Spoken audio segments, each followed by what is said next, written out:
Who are you looking to buy ahead of blank game week 26? Here are the best possible options that you should be bringing in. Let's get into it.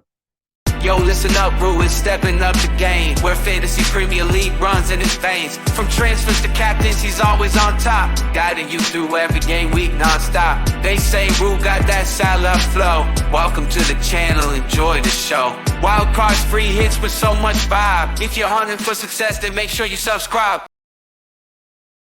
Good day, mate. Welcome back to the channel. I'm FPL Root and welcome back to another FPL video. So in today's video, we'll be going through some of the top transfer tips ahead of blank game week 26. If you are new to the channel, please make sure you do subscribe and hit a notification bell. I do upload about 3-4 videos every single week and sometimes live stream. Also, smash a like on this video. Let's try and get to 50 for this one. We'll start off with a West Ham midfielder. So Kudus is the first person on my list. He's just come back from AFCON, 6.8 million, over 3% owned, so about 3.1% owned, which is a massive, massive differential. And before he did go off to AFCON, he was actually on fire. He started the season, I'd say, not the best for West Ham. He wasn't really getting starting minutes, but around game week 10, he started to play 90 minutes and start games, and he started to return right up until he left for AFCON. His last game was game week 19. He's back now. He's played 90 minutes in the last 4 games, and he's delivered 1 assist in that, so not the best. But I think now West Ham's fixtures are looking a little bit better for game week 26 and onwards. I think Kudus can be a really, really nice option. 6 goals, 4 assists for him so far this season, which is not bad considering he's only started 13 games. So that's 10 returns in 13 games. For me, yeah, you can't really complain with that for someone that's only 6.8 million and he's 3.1% owned. The fixtures for West Ham, like I said, are really, really good, especially the next 3. Brentford at home, Everton away, and then Burnley at home. So some of the, I guess, best fixtures in the league, especially obviously that Burnley at home game does look really, really good for West Ham. I know their form hasn't been great, I'd say, this season. This has been filmed before their game against Nottingham Forest, but before that they got slapped 6 by Arsenal. They lost to Man United 3-0, and then they drew 3 in a row to Bournemouth, Sheffield United, and Brighton.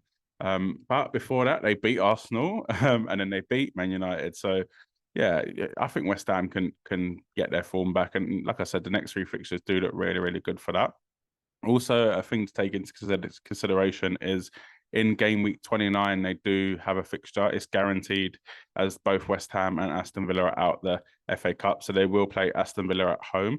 Yes, Aston Villa are a decent team, but West Ham at home, you probably just slightly make them favourites in that game. And I think Kudus can start performing now that they have some winnable games, I'd say. And they really do need to turn it around. I know the league table says they're not doing too bad, but for me, conceding 9 goals in them games against Man United and Arsenal and scoring 0 is not good enough. And if Moyes doesn't turn it around, then his job could be on the line. And I think Kudus can be a big part of that.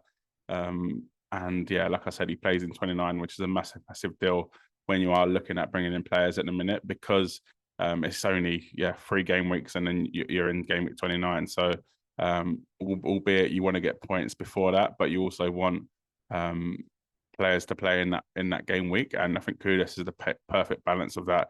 Really good fixtures, 26, 27, 28, and then he plays in 29 as well. So for me, I think Kudus is a player that I am looking to bring in.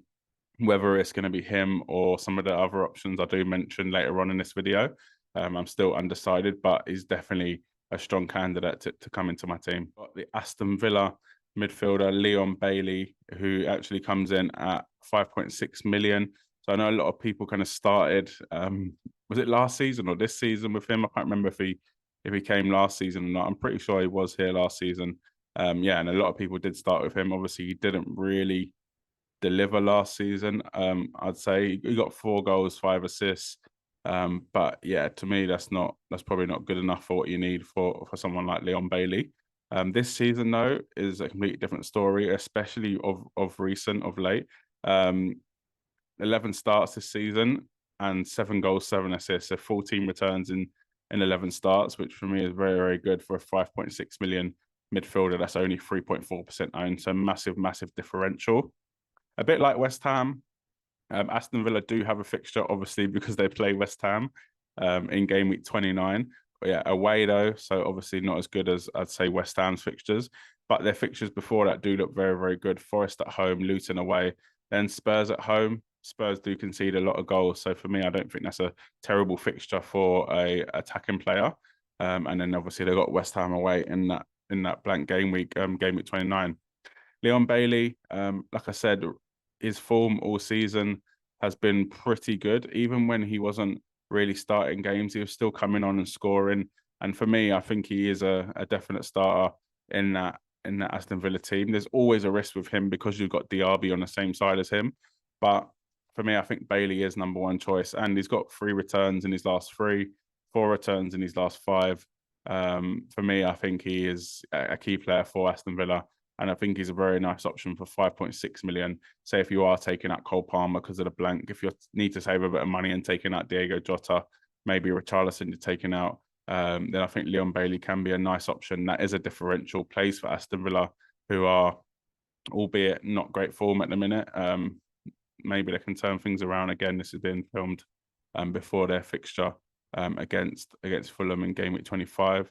But for me, I actually think Aston Villa, with Forest at home, Luton away especially, can get a few goals and score a few points. And to be honest, they've just recently scored 5 against Sheffield United. So it's not like they're not scoring goals. It's just I think their form has been a bit up and down recently. But with them fixtures, I think they can get back to it. And I think Leon Bailey can be a really nice differential for someone that is looking for, I guess, cheapish midfielder, maybe a Cole Palmer replacement.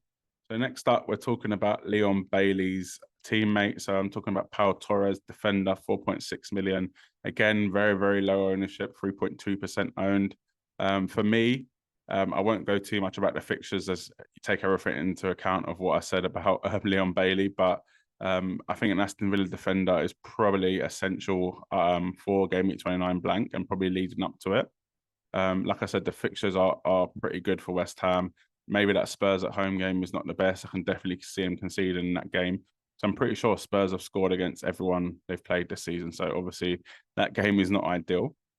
But a team that has decent fixtures and plays in 29 and is a half decent defensive team, I think Aston Villa do tick them boxes. 4.6 million as well is pretty cheap if he does start. So that's another thing to take into consideration for Pau Torres is he's just come back from injury. As of recording, he hasn't played in game week 24 or 23, and he's kind of been back for them games at least. But for me, I think we will start to play in game week 26 onwards, even potentially before that. But yeah, for me, I think it is a nice option. It's 4.6 million, so he's not going to break the bank either. And he does give you that coverage for the Aston Villa defence. You could go for someone like Moreno, but I'm a bit worried that Luca Dean is back from injury. Matty Cash does look like a really nice option too. Maybe a bit more attacking than Pau Torres. But if you definitely want the security of starts, I think Pau Torres is the guy to go for from Aston Villa. So Jarrod Bowen is on the list. So a lot of us have owned him at some point this season. He's 7.8 million and just under 18% owned. So not a massive differential, but still not highly owned at all. Yes, obviously his fixtures are the same as Kudus, but he's 1 million more than Kudus. So you could argue that maybe Bowen is the better player to go for. Kudus actually has more attacking returns than him, but Bowen has way more goals. So 11 goals for Bowen compared to Kudus' 7, and 2 assists for Bowen compared to Kudus' 7. He's obviously played more games as well, Bowen, which is a big thing. But yeah, I'd say since Paqueta's been injured, Kudus has been at AFCON. He has really struggled, as have West Ham, to be honest, to score goals. They've only scored 3 in the last 5 games, and 2 were against Sheffield United. And yeah, other than that, they failed to score 3 times in the last 5 games, which is not ideal. And I think that is down to do with Paqueta being injured, Kudus off at AFCON. They have a lot of they've sold someone like Ben Rama, Fornals, I think they've sold as well. So I can definitely see why the creativity has gone down for West Ham. And Jarrod Bowen's creativity in general has I guess dipped slightly, but it still has potential to I guess get points and be a player that we can have in our teams. Whether it's worth paying the extra 1 million to go for Bowen, rather than Kudus. It all depends on your team, to be honest. I think Bowen is a bigger goal threat, and I think Bowen, is probably a bigger threat in front of goal. Will probably score more goals, but I think Kudus has them assists to his game, whereas Bowen, like I said, it's probably more of a, if he doesn't score, then he probably won't get a return. Whereas Kudus can score and can get a return, and obviously you're saving 1 million, and he's a much more of a differential than Jared Bowen is. But I do think they're both really good options. I think slightly, if you do have the money, I'd probably go for Jared Bowen because of that bigger goal threat. But I think Kudus is as good as Bowen, and obviously you're saving that 1 million as well. The next up is Ivan Toney, a player that has just had a double game week. So I guess this is going to come out before he actually plays both games. So it's going to be difficult to judge to see how it does. But for me, he comes in at a price that is probably quite expensive, 8.2 million. His percentage ownership is still under 10% owned, but by the time this comes out again, it could be over that, but it's still pretty much a differential, I'd say. For me, I think you should have got him in the double game week if you were going to get Toney. I don't think now is probably the best time to do that. Yes, the fixtures are pretty bad. I think my West Ham game might not be so bad, and the Chelsea at home game, but then he's got Arsenal away, and then obviously he does play in the blank game week in 29. For me, I think with Toney, you either gone for him with the double game week and then just held him until the blank game week, because obviously that game is confirmed to go ahead in game week 29, the Burnley game. For me now, I'd probably just wait until game week 29. I think there are better options up until then. We'll mention one a bit later on in the next part of the video. But for me, Ollie Watkins is probably someone that has better fixtures from now up until game week 29, and he plays in game week 29 as well. Obviously, Haaland is an option, but he probably won't play in game week 29. You've also got someone like Solanke, but we'll talk about Solanke next separately. That doesn't play at the moment in game week 29. He could potentially play, but likely not to play in game week 29. But he does have a double game week in game week 28. So for me, I think you've missed the boat with Toney just a little bit, but I think he's definitely an option for game week 29. So I'd probably wait to make that transfer until then if you did want to bring him in. He's been on fire since he's kind of come back from the ban. 4 returns in 4, playing 90 minutes. I can't see, to be honest, how he stops that, and I think he's going to carry on scoring and scoring and scoring. For me, he's on pens. He is a really, really good option. I just think if you were going to go for him, you probably should have done it before the double game week and then got that extra game. But for now, I'd probably wait until game week 29. So I've just mentioned him. It is Dom Solanke, a player that I said you'd probably rather him up until game week 29. And for me, I think this is what a lot of people are going to be doing. They're going to be holding on to Solanke if they do own him, and then taking him out ahead of game week 29 for Toney, because he does have that double game week in game week 28. He's 6.9 million, but that will surely go up as we approach that double game week, and he's 20.1% owned. Man City next for Solanke, which is not ideal, but at least it's at home. And then he's got 3, to be honest, very, very good fixtures in game week 27 and game week 28. So Burnley away, Sheffield United at home, Luton at home. So he's got the 3 newly promoted sides. He plays them in 2 game weeks. So prefixed in 2 game weeks, and they're all the newly promoted sides. So for me, Solanke is a must own from game week 27 and 28. Game week 29 is still up in the air whether that will be a blank or not. It's likely to be a blank for Bournemouth, but for me, it's an easy swap to Toney. If you can find that extra 1.2, 1.3 million, then I think that is a good move. Kind of pencil that in. But for me, I try and wait if you can to bring in Solanke to maybe game week 27. Obviously, if you need players because you have Darwin or something like that, or you have Jota, and you need to make that forward transfer to do Darwin to Solanke, then I think this week it's not ideal, but I think he can score against City, and it's at home as well for Bournemouth. But yeah, if you don't bring him in this week, I think he's a must buy for game week 27 in order to have him for 27 and the double game week in 28, which is against Sheffield United and Luton at home. So next up, we've got a player that is a massive, massive differential. He's had an incredible game week 24, 2 goals, and game week 23 as well, where he scored against Burnley, which is now 3 goals for the season. Fulham striker Muniz, I'm going to say his name is 4.4 million, so one of the cheapest strikers out there, and 0.8% owned, so massive, massive differential. So the only reason you probably would bring him in is if you are making way for to bring in someone else more expensive and you need to make the money. I'm not sure how you do that and how that would work for your team, because I think Solanke, like I said, is essential for game weeks 27, 28. So that's one striker spot. You're going to have Haaland as well. So maybe you could bring him in ahead of Watkins, but yeah, Watkins for me has good fixtures too, so it is hard to fit him in. But if we did want to really, really load up on the midfield, then I think he could be a nice kind of 8th attacker that does play in game week 29. So Fulham and Spurs game will go ahead, and the fixtures leading up to it are not the best, to be honest. Man United away, Brighton at home, Wolves away, and then Spurs at home. But like I said, if you do need that money, then I think he probably is the best 4.4 million or under striker out there at the minute. Obviously Raul Jimenez, I think, is out injured at the minute. And to be honest, I did actually think that Broja could be a good option for Fulham, but he doesn't look like he's starting. But yeah, Jimenez is out until the 30th of March, so it's likely he'll miss game week 29 anyway. So Muniz should get that start, and he's so cheap. You can bench him up until then. But like I said, for me, I think there are strikers that can probably do more damage up until then. So for me, I'd probably keep this one a miss and yeah, don't bring him in. So next up, the 6.4 million midfielder from Brighton, a player that a lot of us owned last season and potentially listed this season. 13.5% owned. It is Mitoma. So he's just come back from the Asia Club slash he was injured.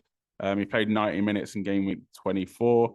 And I think the fixtures for Brighton do look very, very good coming up. Everton at home, Fulham away, Forest at home. However, their fixture against Man City in game week 29 is likely to be called off, because if either Brighton or Man City go through to the FA Cup quarter-final, then it will be called off, and I think that will almost definitely happen. However, until then, them fixtures do look very, very good.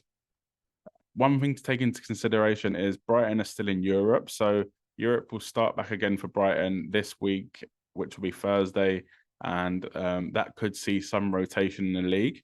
Normally, Mitoma, to be honest, doesn't really get affected by that. Normally, he's the consistent starter in the Brighton team for the Europa League and for the Premier League.